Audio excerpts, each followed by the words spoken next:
Somewhere in Iraq, under a stretch of desert or farmland nobody has thought to dig up in exactly the right spot, there is a buried city that used to be the capital of the world. Not a regional capital. Not the seat of a kingdom the size of a few valleys. The actual, literal capital of the first empire human beings ever built, a city called Akkad, ruled by a king named Sargon, who took a patchwork of rival city-states and welded them into something the world had never seen before. And after roughly a century and a half of power, wealth, and genuine terror in the hearts of everyone who bordered it, that empire came apart.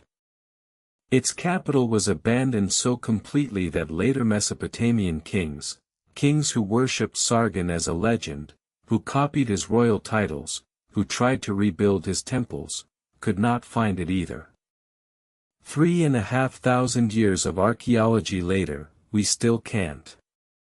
Tonight's story is about that empire. About a low-born man who talked his way from cupbearer to conqueror. About his grandson, who was so drunk on victory that he declared himself a literal god and had himself carved into stone wearing the horned crown that only deities were allowed to wear. About a curse, a real, ancient text, carved and copied for 1,000 years, that blamed the whole catastrophe on that grandson's arrogance. And about a much stranger, much colder explanation that modern scientists dug out of a dry lake bed in Syria and a core of mud pulled from the bottom of the Arabian Sea, an explanation involving a drought so severe it may have helped end not just one empire, but several, on opposite sides of the ancient world, all at almost exactly the same time. If you're settling in for the night, this is a good one to drift off to. There's no need to hold on to every date or every name, let them wash past you if you like.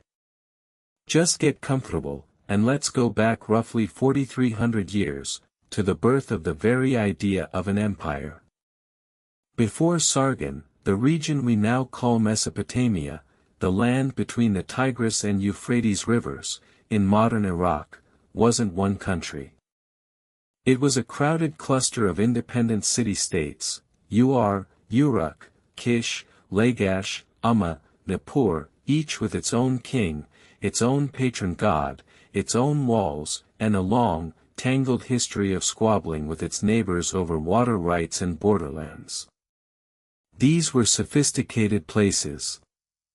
Sumerian scribes had already been writing on clay for the better part of 1,000 years. Cities had temples, bureaucracies, irrigation canals, long-distance trade. What they didn't have was any single ruler who controlled more than one of them for long. That was the world Sargon was born into, sometime in the 24th century before our era. We don't know much about his origins for certain, because the fullest account of his childhood comes from a text written centuries after his death, one that reads less like a biography and more like a folk tale that had been polished by generations of retelling.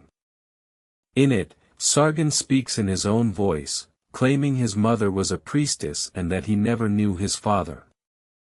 According to the story, his mother gave birth to him in secret, sealed him inside a basket of woven rushes coated in tar, and set him adrift on the Euphrates. A man named Aki, a drawer of water, found the basket, pulled the infant out, and raised him as his own son, training him as a gardener. The goddess Ishtar, the story says, fell in love with the boy, and from there his rise began. If that plot sounds oddly familiar, an infant set adrift on a river in a sealed basket, rescued by a stranger, destined for greatness, you're not imagining the echo. Versions of this exact motif show up in stories separated by enormous stretches of time and geography, and historians still debate which came first and whether they're related at all, or whether it's simply a story shape humans like to tell about the origins of great men. What we can say with more confidence, from contemporary inscriptions rather than legend, is that Sargon worked his way up as a cupbearer, essentially a senior palace official, in the court of the king of Kish, a man named Uarzababa. Cupbearer sounds like a servant's title, but in Mesopotamian courts it was a position of real trust and access, the kind of job that put a sharp, ambitious man within arm's reach of the throne. At some point, Sargon stopped serving that throne and started taking others. He defeated Lugal-Zagizi, the king of Uruk, who had briefly managed to unite much of Sumer under his own rule, a genuine rival empire builder, and, according to inscriptions, paraded him in a wooden neckstock through the gate of the god Enlil's temple at Nippur, the closest thing Sumer had to a shared religious capital. It was as much a political statement as a punishment. This is what happens now. There is a new order. From there, Sargon kept going. He built a new capital for himself, a city called Akkad, or Agade, positioned somewhere near the Euphrates, likely not far from Kish and the site that would later become Babylon. And from that base, he extended his authority, through conquest, garrisons, appointed governors, and probably no small amount of raw intimidation, over essentially all of Sumer, then outward in every direction. His own inscriptions boast that he controlled territory, from the Upper Sea to the Lower Sea, from the Mediterranean coast to the Persian Gulf, and that ships from Magan, Dilmun, and Meluhha, lands we'd now associate with Oman, Bahrain, and the Indus Valley civilization far to the east, docked directly at the quay of his capital. Whether or not every claim in his inscriptions was literally true, the ambition behind them was real, and so was the reach. For the first time in recorded history, one ruler, one administration, one language of command, stretched across a region that had never before answered to a single authority. Historians generally consider this the first empire, not just a big kingdom, but a genuinely new kind of political structure, built by conquest and held together by force, tribute, and a carefully maintained mythology of the king's own greatness. That mythology building extended into the family. One of Sargon's most remarkable legacies isn't military at all, it's literary, and it belongs to his daughter. He installed her as the high priestess of the moon god Nanna at Ur, a position of enormous religious and political importance, likely as a deliberate move to bind the conquered Sumerian south more tightly to Akkadian rule through his own bloodline. Her name was Enheduanna, and she wrote. She composed hymns, most famously a long, emotionally raw poem called The Exaltation of Inanna, addressed to the goddess of love and war, pleading for the goddess's help after Enheduanna herself was driven out of her temple during a rebellion. She also wrote a cycle of hymns to the temples of Sumer and Akkad, effectively cataloging and honoring the sacred geography of the empire her father built. What makes her extraordinary, beyond the writing itself, is that she signed her work. She names herself as the author, directly, in the text. As far as the archaeological and textual record shows, she is the earliest author in human history whose name we actually know. Centuries of Mesopotamian scribes copied her hymns onto clay tablets long after Akkad itself had turned to dust, which means her voice outlasted her father's empire by well over 1,000 years. Archaeologists even recovered a small carved calcite disc from the ruins of Ur showing her likeness, mid-ritual, flanked by attendants, one of the only images we have of a named individual from this period who wasn't a king. Sargon himself reportedly ruled for around 56 years, an extraordinarily long reign for the era, and later texts claim that even in old age he faced widespread revolts. All the lands rebelled against him, one later chronicle says, though he's said to have crushed the uprisings and died, unusually for a Mesopotamian king of this period, of natural causes rather than in battle or by assassination. His sons weren't so fortunate. Both Rimesh and Meneshtushu, who ruled after him in succession, spent much of their reigns putting down revolts across the empire their father had built by force, a pattern that should already tell you something about how stable this new kind of state actually was underneath its impressive inscriptions. Enheduanna still found time to send ships down the Persian Gulf to Magan for diorite, the hard black stone his sculptors preferred for royal statues, and to leave behind a tall inscribed pillar, now known as the Enheduanna obelisk, recording a vast land purchase from local communities along the Tigris, a rare glimpse of an Akkadian king acting as buyer rather than conqueror. It didn't save him. Both he and his brother are later said, in Mesopotamian tradition, to have been killed by their own courtiers. It was Sargon's grandson, Naram-Sin, who took the empire to its absolute peak, and who, in doing so, may have set the stage, at least in the eyes of the people who lived through what came after, for everything that went wrong. Naram-Sin ruled for roughly 36 years and expanded Akkadian power further than his grandfather ever had, campaigning into the Zagros mountains against a people called the Lalubi, pushing into Syria, and putting down a massive, coordinated uprising remembered in his own inscriptions as the Great Revolt, a rebellion involving what he describes as 9 separate rulers rising against him simultaneously, which he claims to have crushed in a single, brutal campaign. To commemorate one of his mountain victories, he commissioned a striking stone monument, a tall stele carved with his image climbing a mountainside above the bodies of his defeated enemies, gazing upward toward a pair of solar symbols in the sky. It's a genuinely remarkable piece of ancient art, still admired today, except it isn't in Iraq anymore. More than 1,000 years after Naram-Sin's death, an Elamite king raided Mesopotamia, looted the stele from wherever it had been displayed, and hauled it back to his own capital as a trophy of war, where French archaeologists found it in the early 20th century, still sitting exactly where the Elamites left it. It's on display in the Louvre in Paris today, a Mesopotamian king's proudest monument, taken as spoils by people who considered his empire's collapse their own opportunity. Stand in front of it and the composition still works exactly as intended. Your eye climbs the mountain right alongside the king, past the bodies of the defeated tumbling down the slope beneath his sandals, up toward the twin star-like symbols hanging in the sky above his head, symbols scholars generally read as representations of the gods themselves, watching in approval. That approval, carved in stone, is really the point. Naram-Sin isn't just winning a battle in this image. He's standing taller than his own soldiers, wearing the horned crown, positioned as an equal to whatever divine figures are watching from the sky, a visual claim so bold that, up to that point in Mesopotamian art, no living king had ever dared make it. What makes Naram-Sin genuinely unusual, though, isn't the stele, it's what he did to his own royal title. Inscriptions from his reign are the first in Mesopotamian history where a living king refers to himself as a god. Not chosen by the gods. Not favored by the gods.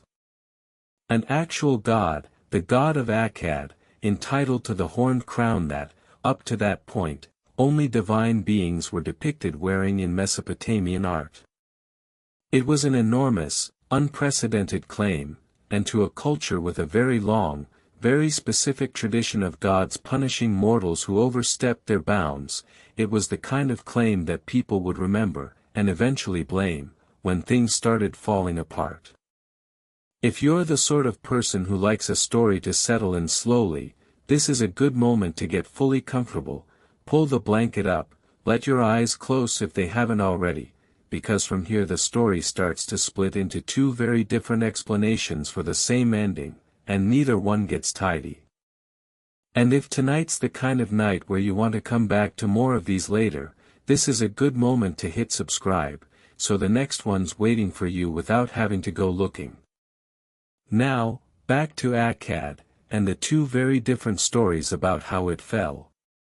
The first explanation is the one the Mesopotamians themselves told, and it survives in a remarkable piece of literature called, in modern translation, the Curse of Akkad.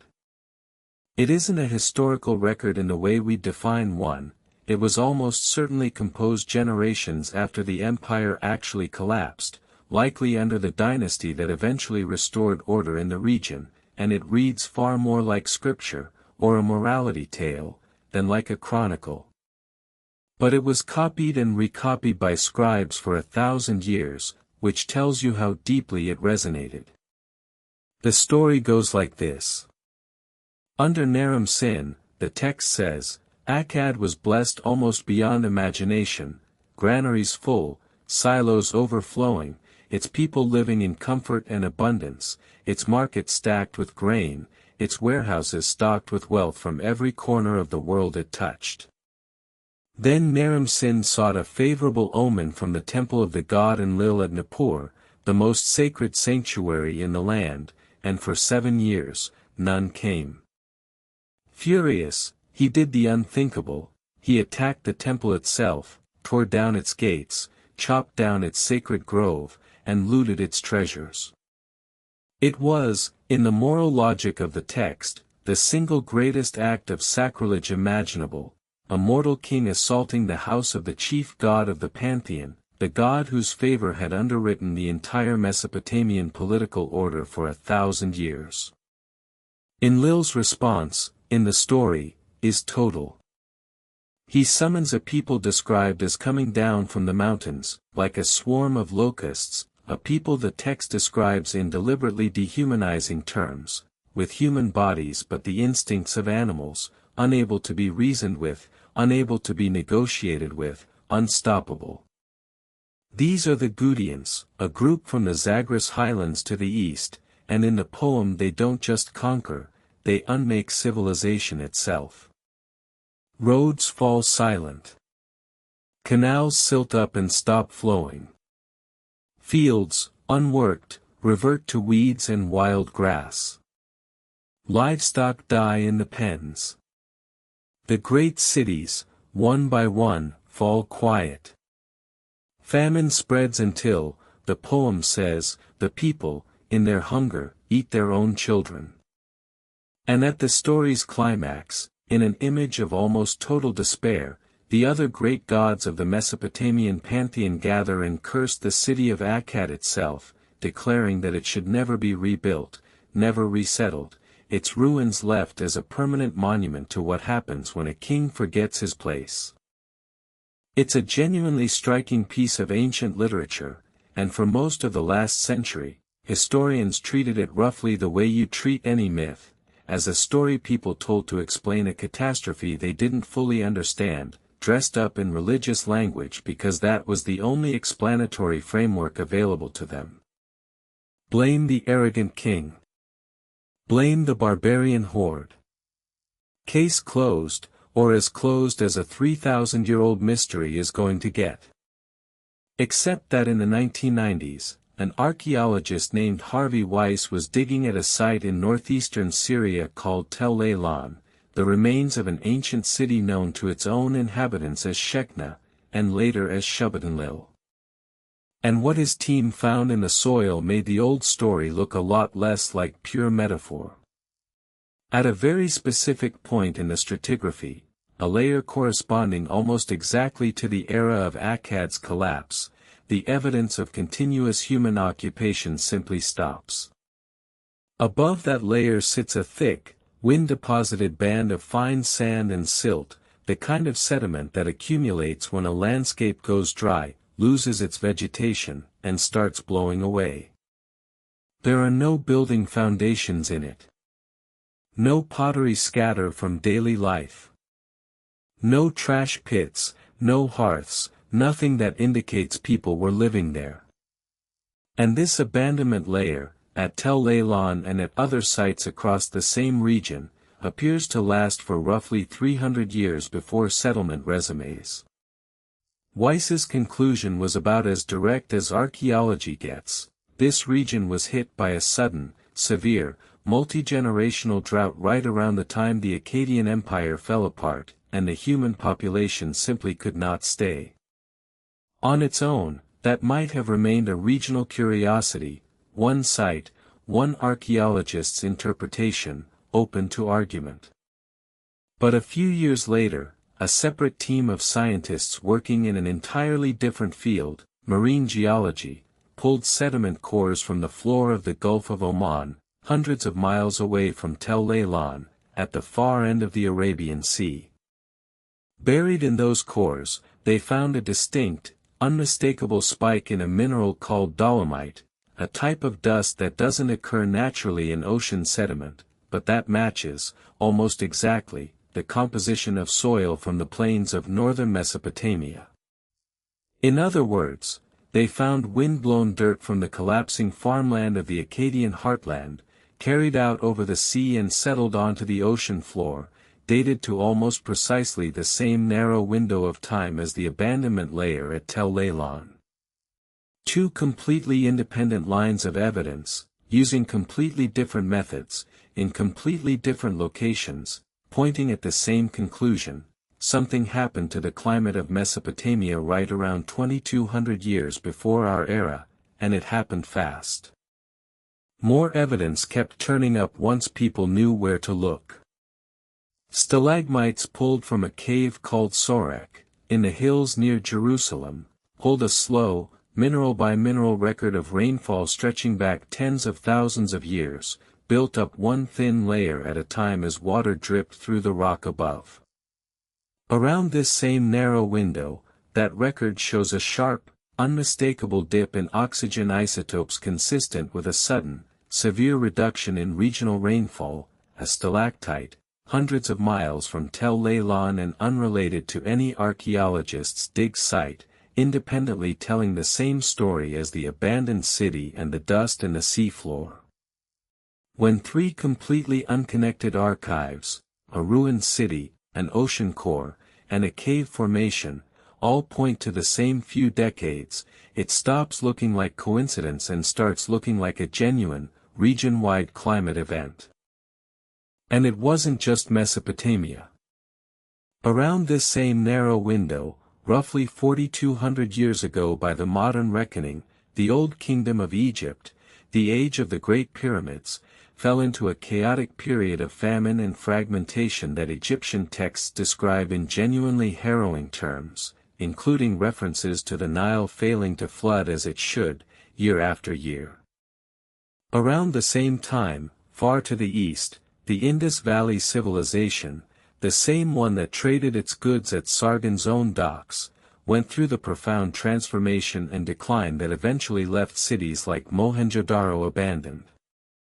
And in China, along the lower Yangtze, the sophisticated jade-working Liangzhu culture collapsed at roughly this same moment too. Separate peoples. Separate continents. Separate gods, separate languages, separate political systems, with no realistic way of knowing about each other's troubles, and yet the archaeological and climatic evidence increasingly suggests they were all being squeezed by the same global shift in rainfall patterns at almost exactly the same time. It's a strange, humbling thing to sit with, some of the ancient world's most sophisticated societies, oceans apart, quietly buckling under the same sky. That drought turned out to be significant enough that in 2018, the international body of scientists responsible for officially defining the geological time scale, the same organization that decides where one age of Earth's history ends and another begins, used this exact event to mark the start of a new, official subdivision of time called the Megalayan Age, named for a cave formation in India where the climate signal shows up clearly in the layered rock. Which means that, technically, by the strict geological calendar, we are still living inside the age that began with the drought some researchers believe helped bring down the world's first empire. It's not a small footnote. It's the ground we're standing on, time-stamped. So which is the real explanation, the god's curse or the climate?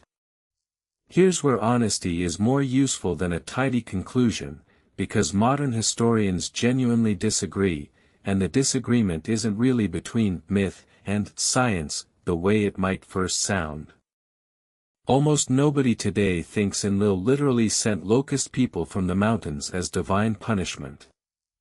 But a growing number of scholars think that Curse of Akkad text may be a kind of folk memory, a story shaped generations after the fact to explain, in the only language available to its authors, a genuinely traumatic and inexplicable collapse, a garbled cultural memory of real crop failures, real famine, and real waves of displaced, desperate people moving into a weakened region, retold as moral punishment because that framework made more sense to its audience than "the rain stopped." At the same time, plenty of historians push back against leaning too hard on climate alone. They point out that the Akkadian state had deep structural problems long before any drought hit, a system built almost entirely on the personal authority and military reputation of individual kings, extracting tribute from conquered Sumerian cities that had never stopped resenting the arrangement, facing near constant revolt from the very first generation of the dynasty onward. Naram-Sin's own Great Revolt inscriptions describe an empire that had to be violently reconquered within his own lifetime. Add pressure from the Gutians and other outside groups, and you have an empire that may well have been fragile enough to collapse from internal political failure alone, drought or no drought. The most convincing modern picture, honestly, isn't really a contest between the two explanations, it's a convergence. A politically brittle empire, already straining under the cost of controlling territory it had taken by force, hit by a multi-generational drought that gutted its tax base of grain right when it needed that grain most, at the exact moment outside groups were pressing on its frontiers. Any one of those pressures alone might have been survivable. All of them at once, arriving together, may simply have been too much. Whatever the deeper cause, the political ending was fast and messy. Naram-Sin's son, Sharkali-Sheri, held the throne for over 20 years but spent most of them fighting off incursions rather than expanding anything, and after his death the Sumerian king list, the ancient Mesopotamian scribal record of who ruled what, when, simply falls apart into confusion. The surviving text asks, almost plaintively, who was king? Who was not king, and then lists a rapid, chaotic sequence of obscure names, none of whom seem to have held real, lasting power. Into this vacuum stepped a sequence of rulers remembered as the Gutian dynasty, the same group blamed so viciously in the Curse of Akkad, who are recorded as controlling parts of Mesopotamia for something like a century. Later Mesopotamian tradition treated this stretch of time as an unambiguous dark age, a period of humiliation to be gotten through rather than remembered fondly. But it's worth noting that the picture on the ground wasn't uniformly bleak. In the city-state of Lagash, a ruler named Gudea presided over what looks, from the surviving statues and inscriptions, like a genuine flourishing of art and temple building, seemingly independent of whatever the Gutians were or weren't doing elsewhere. The Dark Age label may say more about how badly the later dynasties needed to frame this period as a low point, the better to make their own restoration look like a triumphant return of order, than about what daily life actually looked like everywhere, all at once. That restoration came a little less than a century after Akkad's fall, when a king named Utuhegel, ruling from Uruk, finally defeated the last Gutian claimant to power, and shortly afterward a new dynasty, the third dynasty of Ur, founded by a king called Uarnamu, pulled Mesopotamia back together into something resembling a unified state again. It was a different kind of empire this time, more bureaucratic, more methodical, less dependent on the sheer personal terror of one larger-than-life conqueror. But its king still reached back, deliberately, to Sargon's memory, using titles and imagery that echoed the empire he'd built 2 centuries earlier, because even in its ruin, Akkad had set the template for what an empire in Mesopotamia was supposed to look like. Everyone who came after was, in some sense, still trying to be Sargon. And Sargon City, Akkad itself, the actual physical place, the capital of the first empire in human history, is still missing. Later Mesopotamian kings, centuries afterward, tried to find and restore its temples, and left behind their own inscriptions describing the effort. Modern archaeologists have combed the likely stretch of the Euphrates near ancient Kish and Sippar, in the general region where the old texts place it, and have proposed several candidate sites. None has been confirmed. It's entirely possible the ruins are sitting under a modern town or a stretch of farmland right now, unremarked, waiting for someone with the right permit and the right coordinates. It's also possible the river itself solved the mystery for us. Mesopotamian waterways have shifted course dramatically over the centuries, burying, flooding, and erasing settlements that once sat proudly on their banks.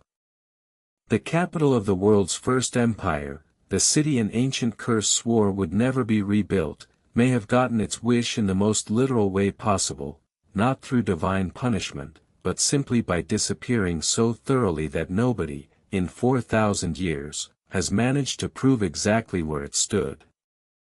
So here's where tonight's story leaves us. An empire that didn't exist, in any meaningful political sense, before one ambitious former cupbearer decided city-states could be conquered rather than merely rivaled. A grandson who reached so far that he declared himself divine, and a culture that, generations later, needed to believe his arrogance was the reason everything fell apart. A drought, real and measurable, written into a dry lake bed in Syria and a column of mud on the ocean floor, that may have starved the empire at the exact moment it could least afford it. 100 years of confusion afterward that history remembers as darker than it may actually have been. And a capital city, the birthplace of the entire idea of empire as we understand it, still lost somewhere beneath the modern landscape of Iraq, unfound, uncursed by anything except time and an unlucky river. We like our collapses to have a single cause, a clean villain, a lesson we can carry away and apply to our own moment. Akkad refuses to give us that. It offers a proud king, a furious god, a real and terrible drought, a chain of weaker successors, and a century of chaos that different cities may have experienced completely differently depending on where they happen to be standing. Maybe that's closer to how most endings actually work than the tidy version we usually tell ourselves, not one dramatic cause, but several quiet pressures arriving at once, each one survivable alone, until suddenly, together, they weren't. There's something almost consoling in that, if you sit with it long enough. It means the fall of the world's first empire wasn't really about one bad king making one catastrophic mistake, a story that would leave you looking for the next arrogant ruler and bracing for the next inevitable punishment. It was about a system under quiet, compounding strain, political, agricultural, military, finally meeting a stretch of bad decades it couldn't absorb. Systems like that don't announce themselves. They hold, and hold, and hold, right up until the specific year the rains don't come back, and by then nobody inside the system can tell you exactly when the real trouble started. Before you drift off, I'd genuinely love to know, did you know the world's first empire even existed before tonight, or is this new territory? Tell me in the comments, and if tonight's story kept you company, go ahead and subscribe so the next forgotten chapter is waiting for you. Somewhere under the sand and the silt and 4,000 years of river silt, Sargon City is still down there, holding its own quiet, unanswered question. Maybe someday soon somebody finds it. Maybe not for another 1,000 years. Either way, the ground keeps its secrets patiently, and so, for tonight, can you. Sleep well.